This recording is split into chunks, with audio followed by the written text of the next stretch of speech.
Imagine spending multiple years in captivity in a house of an evil man, a man who was your friend's father. This is what happened to 3 women in Cleveland, Ohio. While the Cleveland kidnappings are dire, unfortunate, and not fun to talk about, I think it's important that we identify that it did occur and identify that multiple things like this do occur in the world.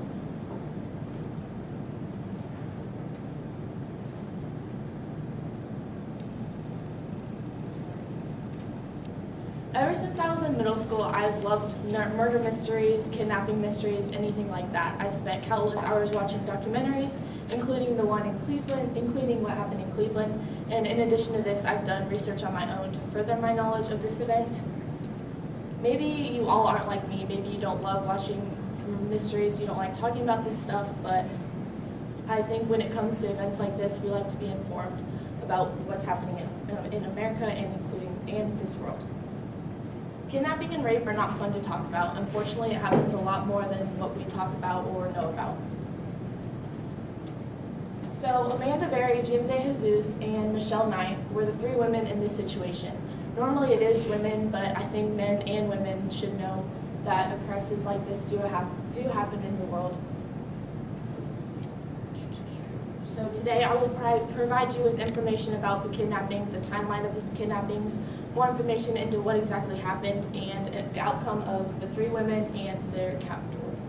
So let's begin with a brief timeline of the events. The kidnappings did not occur on the same day. In fact, it was over a period of a few years. So the first victim was Michelle Knight on August 22nd, 2002, and she was lured in by Ariel Castro, and he asked her that there was a puppy at his house, so she took him to his house, and then she would not be seen for multiple years after that. The next victim was Amanda Berry. This happened on April 21st, 2003. She was offered a ride home by Castro, and she would not be seen for 10 more years. And the last victim was on April 2nd, 2004, and she was asked to help help Castro carry a speaker. So each of these women happened in the same way in that Castro was their friend's father, so this did not seem like a situation that would turn bad very quickly. They were all easily lured in by this. So because the 3 women survived, we're able to see insight into what exactly happened in interviews and things like that because they all survived. So Michelle Knight was quoted by People's Magazines, and she said, "Days and days are passing. He leaves me in the cold basement at night. Then he makes me sleep with him all night. He gropes me, then falls asleep. The chains are digging into me, my whole body aches." Ariel Castro raped the girls multiple times a day. In addition to this, he was deceitful and very abusive, and even at times he would show love and affection, which confused the women, but in the vast majority of time, he was a very evil man. So this quote shows this. Gina De Jesus was quoted saying, "I couldn't stand him, but I couldn't show it all the time. I had to act like I liked him and we were friends, but I really didn't like him." So now that you've heard from the victims, let's look into some pictures. ABC Action News showed some photos into the house. This shows chains that were locked to a bed, and there were actually over 100 feet of chains found throughout the house. In addition, windows were found boarded up around the house. Bedrooms were dirty, close, and not easy to sleep in.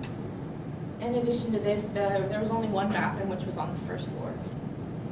So this just shows how the situation was not easily lived in and like that.